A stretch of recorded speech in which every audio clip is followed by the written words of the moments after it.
Hi guys, it's Dave. How are you? Hey, thank you for such a beautiful weekend. I really enjoyed that. It was gorgeous. Um, Wonderful to meet all your new men. I've got a very short video for you guys today to actually just remind you of all the steps that we've been through. So gentlemen, today is the day that you take the catkins out of the plastic bags and lay them out on a table. You might like to get maybe a cardboard box and actually line the table with that and tape it to the table so that they don't fall off. You're looking for a dry place, a little bit warm, not too warm, somewhere where it has no wind to kind of blow it away and lose your pollen, because most of the pollen that you're going to get for this year is in that stash, and we don't want it to go mouldy. We had some men that left in the bags and went mouldy over the last series of years, and they lost their year's worth of pine pollen stash. So, like myself, take it out of the bags, place it out on the table, let it dry out for a couple of days. The already highly processed catkins, they really should take a day. You know, the already cut catkins, and then the newly cut catkins that have still got the pine needles on them, they will take probably about 2 to 3 days, and they'll lose the vast majority of their pollen. When you're actually processing it, like I said, you're really only running it around the sieve for about 30 seconds with your fist at the bottom of it to really press as much pressure as you can out so that you're getting the dusty golden goodness out of it. And then hopefully you all took some voile home. I assigned you all some voile to actually line your sieve with, and that's where you're going to do it over a bowl. Once you've actually got the pollen out of the bowl and you've got it completely separated, that's where you're going to get that and place it into a separate container, a good clean container, and you're going to pop that into the freezer. That will preserve it for as long as you need it, all year if you need to.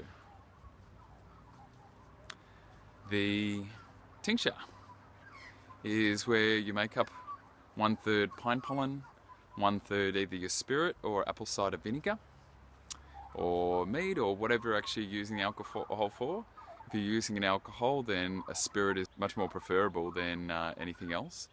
It'll really extract and break down and preserve the pollen incredibly well. With the tincture, what I'd like you to do is leave it somewhere where you know you're going to shake it every day. If anything, for the first 14 to 21 days, shake it once a day, every day. What that'll do is it'll form into kind of like a membrane-like substance, and the shaking of it will actually break apart the pollen even more and make it more bioavailable.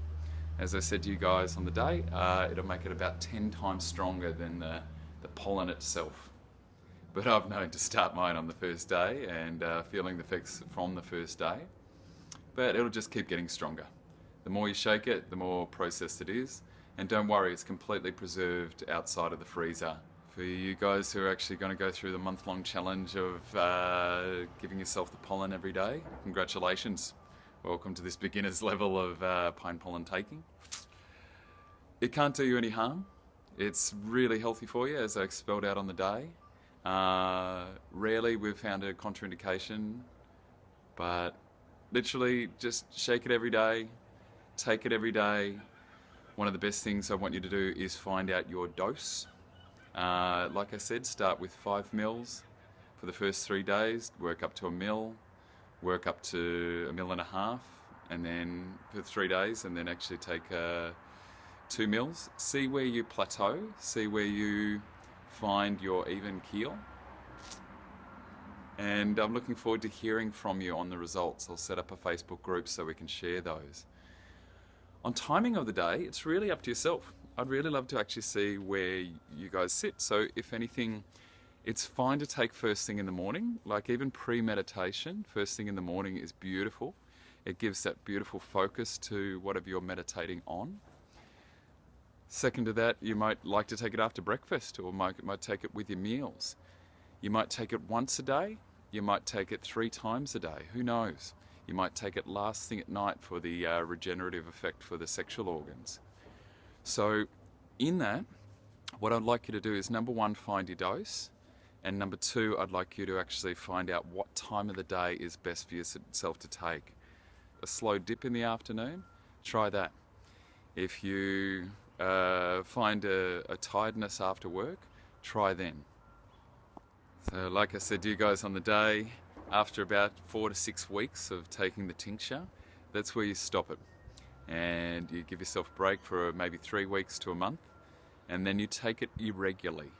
What that means is if you've got a busy week coming up, you're welcome to take it all week. If you've got actually a dirty weekend in, or if you've got actually a day of lecture that you need to stay focused for, you take it for those days. The 4 to 6 weeks is to actually start yourself up and regenerate your organs. But then after that, it is to make sure that you've got a continual maintenance of your being. Enjoy. If any of you guys took any photo or video for the day, I'd love you to send it to me at thepotentmen@gmail.com. It'd be really good to actually see what you guys captured for the day. Of course, if you have any questions whatsoever, please send them through to me.